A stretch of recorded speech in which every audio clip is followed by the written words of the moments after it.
In this video, I am going to give the essential formulas of fluid mechanics for chemical engineers. To start with, the hydrostatic equation, which is given by dP by dz equal to minus rho g. Of course, rho is a constant for liquids, whereas for gases we can obtain from this ideal gas equation simply given by rho equal to Pm by RT.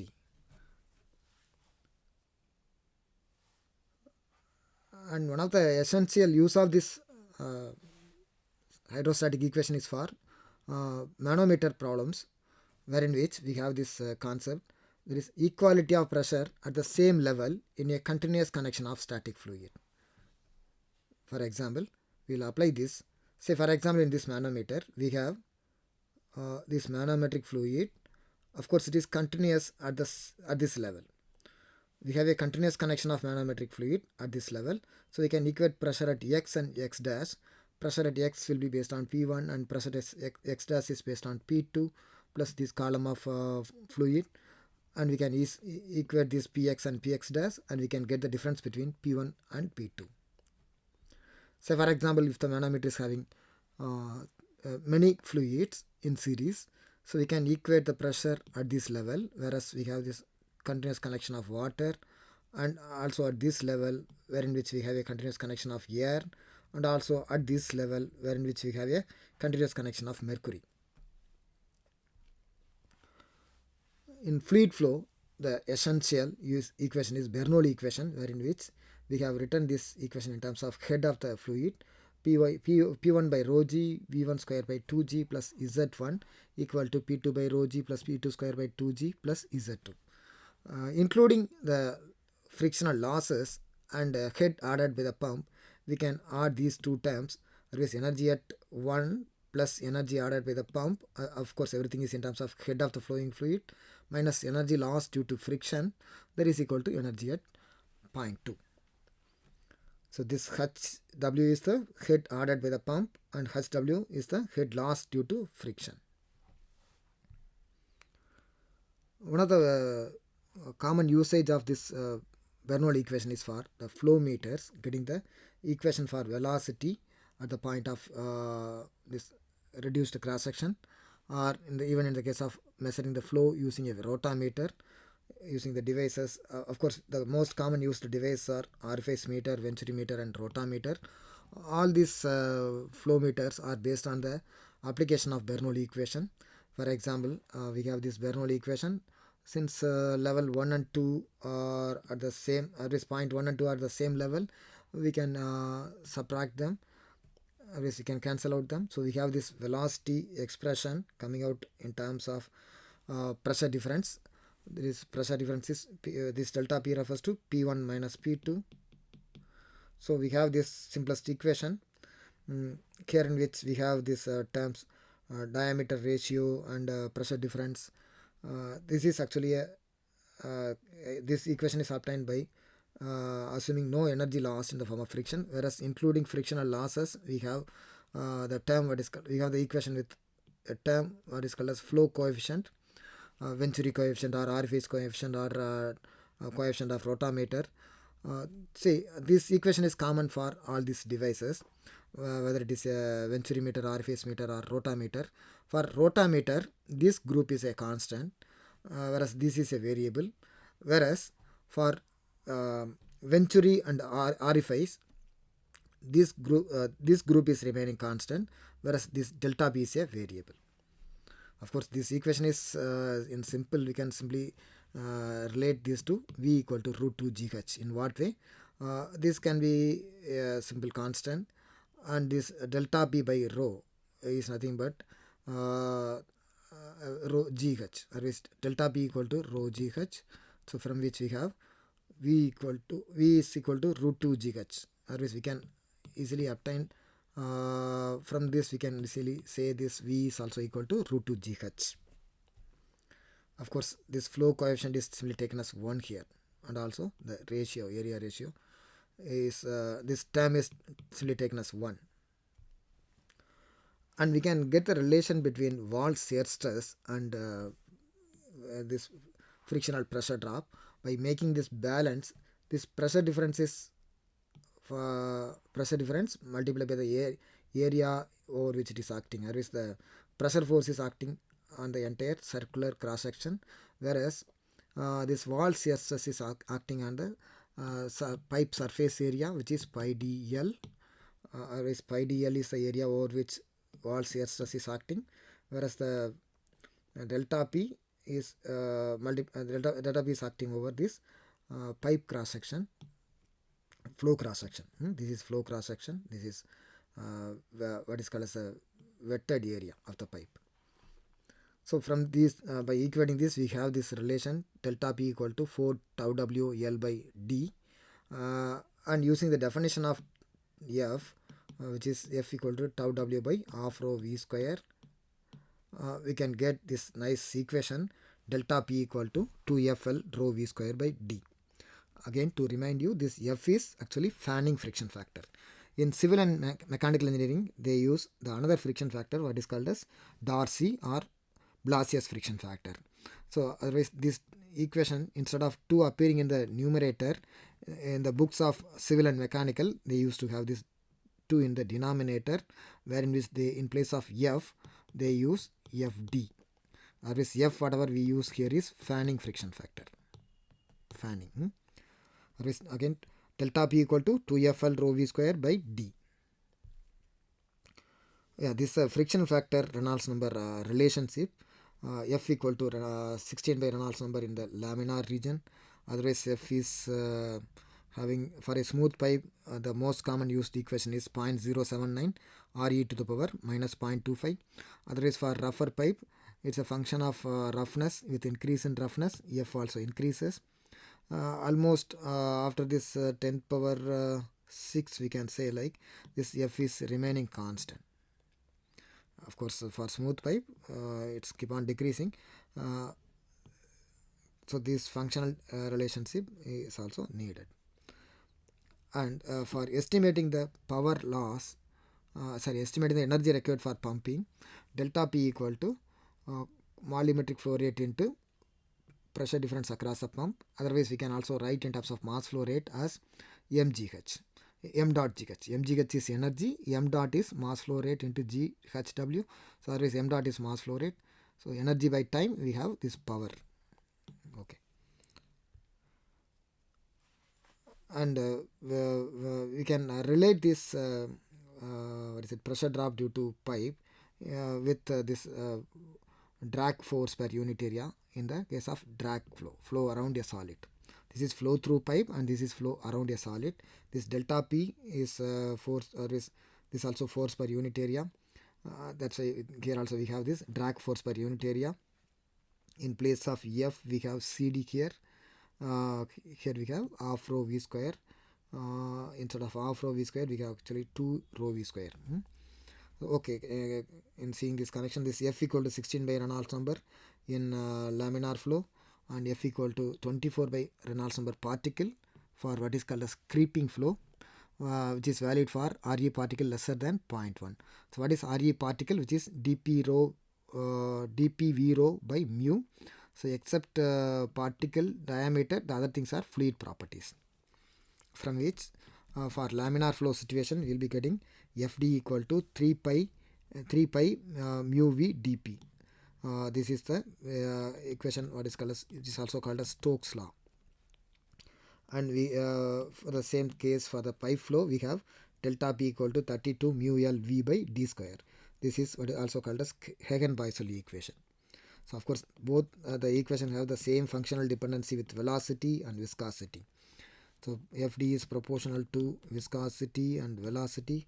Here also we have delta P is proportional to velocity, viscosity and velocity.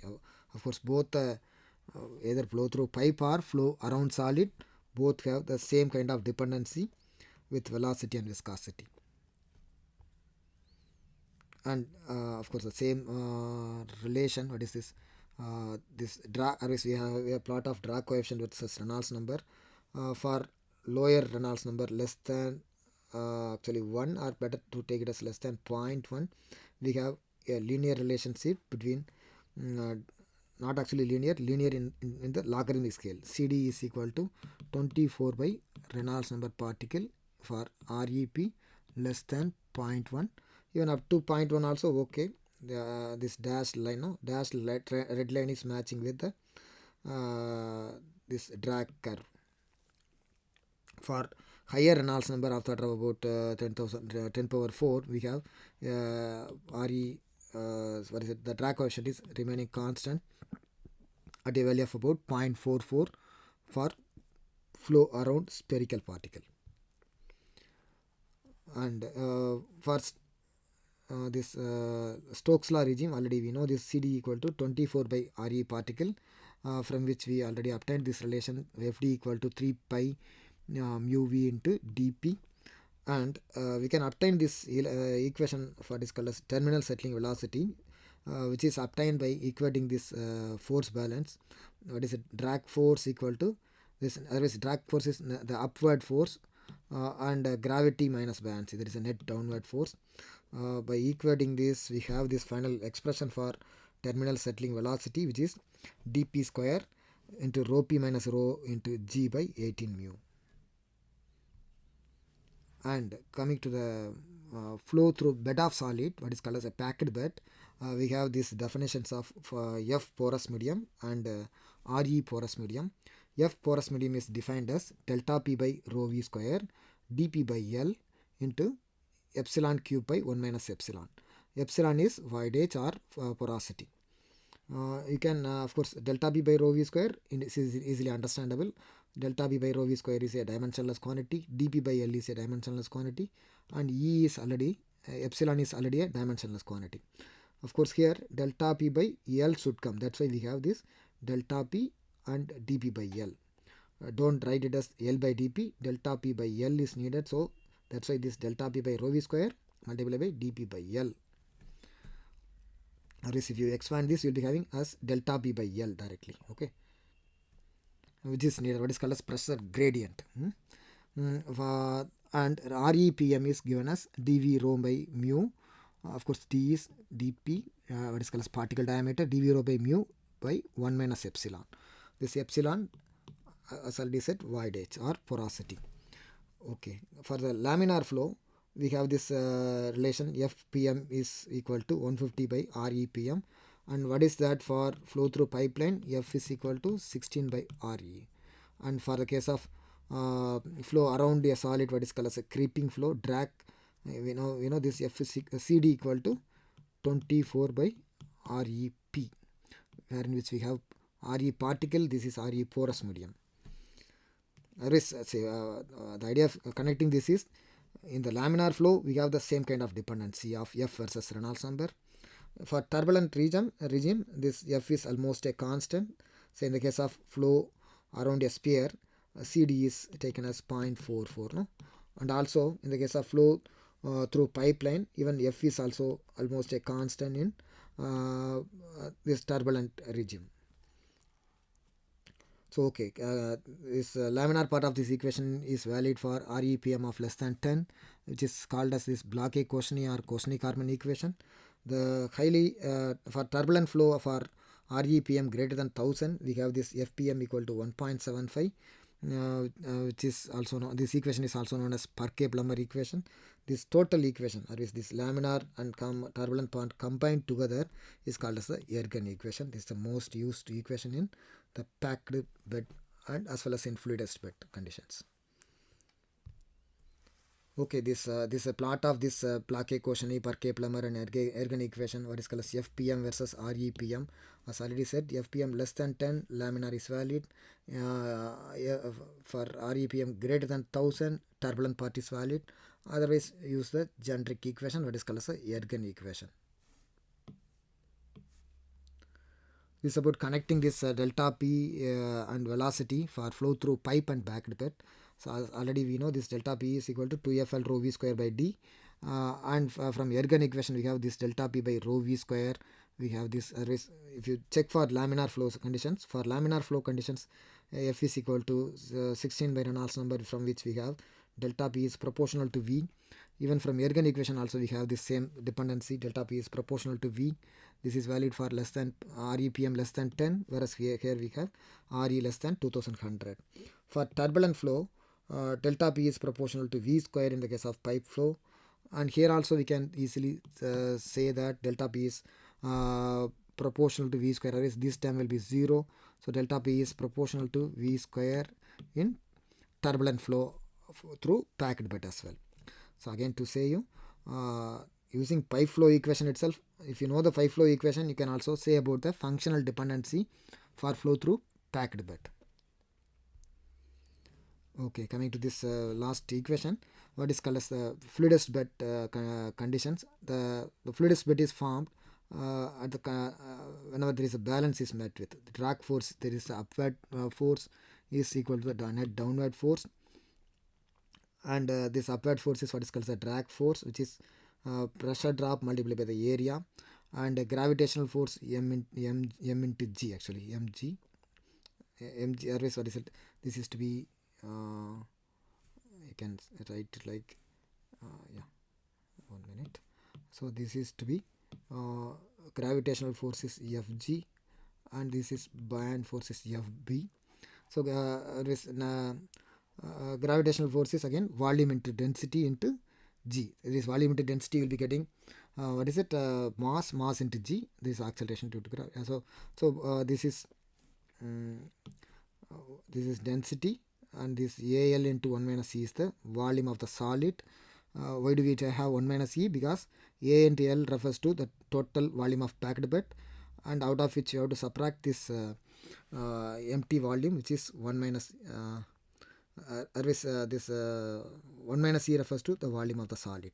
E is the volume of the voids, 1 minus E is the volume of the solid. So we have this volume of solid multiplied by density of solid. So this is mass of solid multiplied by G. The same way, mass of fluid displaced is this quantity multiplied by G. Okay, if you cancel out this A on both sides, we have delta P equal to rho P minus rho into L into 1 minus epsilon into G. Otherwise, this also have a functional dependency, like delta P is equal to rho GH. In what way? This is, you can take it as rho, and this is G, and this is H. Of course, 1 minus epsilon is coming because to account for the fraction of solid, which is only offering for the gravity and buoyant forces. Okay, this is a summary of equations. Quickly see, we can see it again, everything. dB by dz equal to minus rho G. Otherwise, for incompressible fluid, delta P equal to rho GH. And for manometric fluid, the equality of pressure at the same level in a continuous connection of fluid. And from Bernoulli, for fluid flow, we have this Bernoulli equation, P by rho G plus V square by 2G plus H equal to constant, including this head ordered by the pump and head loss due to friction. We have this equation. And for flow meter, this Bernoulli equation is reducing to this form, coming to this form. This term, this delta P is a variable with what is called as Venturi and R phase meter, whereas this term is a variable with rotameter. Whereas this delta P is remaining constant with rotameter. That delta P is nothing but the what is it, net downward force. Whereas this delta P is due to the drag force on the sphere on the float, which is balanced by the net downward force, which is gravity minus buoyancy. There is a constant. That's why this delta P is remaining constant with rotameter, whereas this is a variable. Whereas in Venturi and R phase, this group is a constant and this is a variable. Okay, coming to the frictional thing, this we have this definition of friction factor, F equal to tau W by half rho V square, and from the equation we have this delta P equal to 2FL rho V square by D. F equal to 16 by Reynolds number. Otherwise, F for laminar, and F is equal to 0.079 into Re to the power minus 0.25 hydraulically smooth pipe in the turbulent region. Otherwise, F is a function of Reynolds number and roughness factor, relative roughness, K by D. And at last, we are interested in getting the power required for pumping, which is Q into delta P across the pump. Otherwise, M dot G into head ordered by the pump. Okay, coming to the flow around solid, we have this definition of CD, what is called as the drag coefficient, which is FD by AP by half rho V square. For Reynolds number less than 0.1, we have this creeping flow for which CD equal to 24 by Re particle. Re particle is dp v rho by mu. And from for the Stokes law regime, or what is called as for Rep less than 0.1, we have this estimation of velocity, what is called as terminal settling velocity, we used to call that as which is given as dp square or rho p minus rho into g by 18 mu. And for flow through bed of solid, we have this fpm equal to 150 by repm plus 1.75. This is laminar part and turbulent part. Laminar part is having this f versus Reynolds number, which is f is inversely proportional to Reynolds number. For turbulent part, f is nearly a constant. So fpm is given as delta p by rho v square into dp by l into e cube by 1 minus e epsilon cube by 1 minus epsilon. Okay, and repm is dp v rho by mu into 1 minus epsilon. And for from force balance for fluidized bed, we have this delta p equal to rho p minus rho into 1 minus epsilon into L into G. So these are all the essential equations we come across in fluid mechanics of chemical engineering.